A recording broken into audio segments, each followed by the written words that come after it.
This is a RacinDirt.com production. RacinDirt.com, getting the dirt on racing.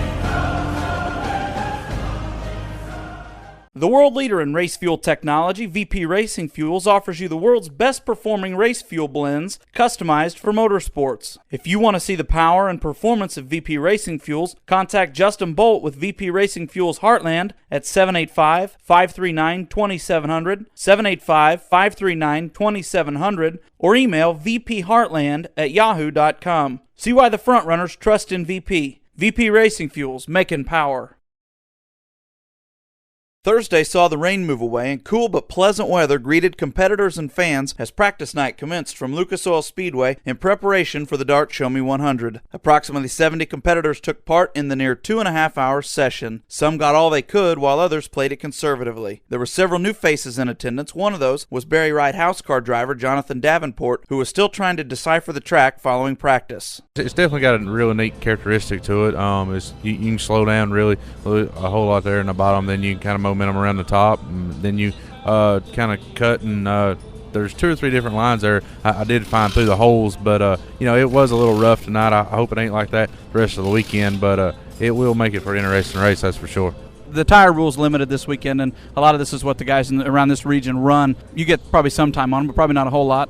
No, we don't usually run on this type of tire rule. We do, but we do have a couple softer compounds we can choose from. But this is a little different. It's kind of like when we come out to Batesville, it's basically the same thing. But we're learning on it, and we definitely we had a little bit different tires on tonight than some other people I saw. So they just come over here checking our car and see what we had on, and they just kind of surprised on what we did have on. So maybe we might have something up our sleeve on that. You really kind of came to the forefront last year with the World Finals at Charlotte. You got a lot of exposure on national television. A lot of people, especially in this region, were kind of introduced to you for the first time. Do you feel like you have a lot of expectations coming in this year?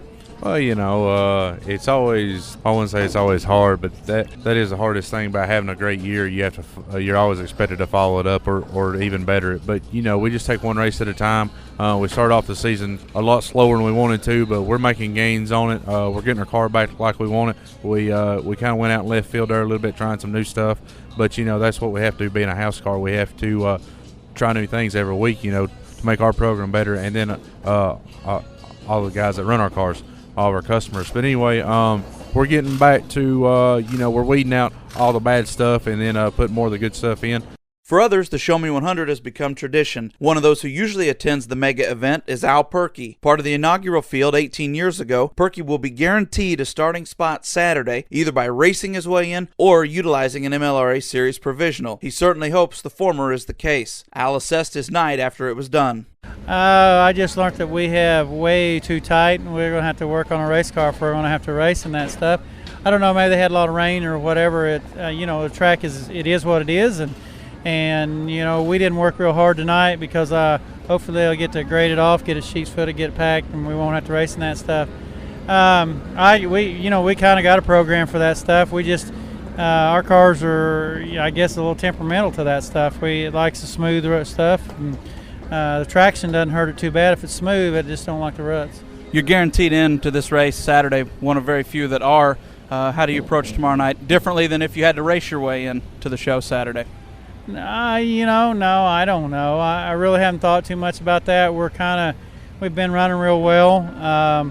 Haven't been racing on conditions like that, and that showed in practice tonight. But, I think it's easier to go from our setup to that condition than it is that could be good in that condition and go back. We'll just see what the racetrack does tomorrow. We're gonna race hard and race. We'll do whatever we have to do, and it is nice to know that you got that spot to fall back on. We didn't come here planning on doing that. We've been running good enough that we shouldn't have to, but there's a lot of good cars here, and the draw, and we'll just see what happens. Tonight it's time trials and heat races to set the majority of the field for Saturday's race. Trenton Berry for RacinDirt.com.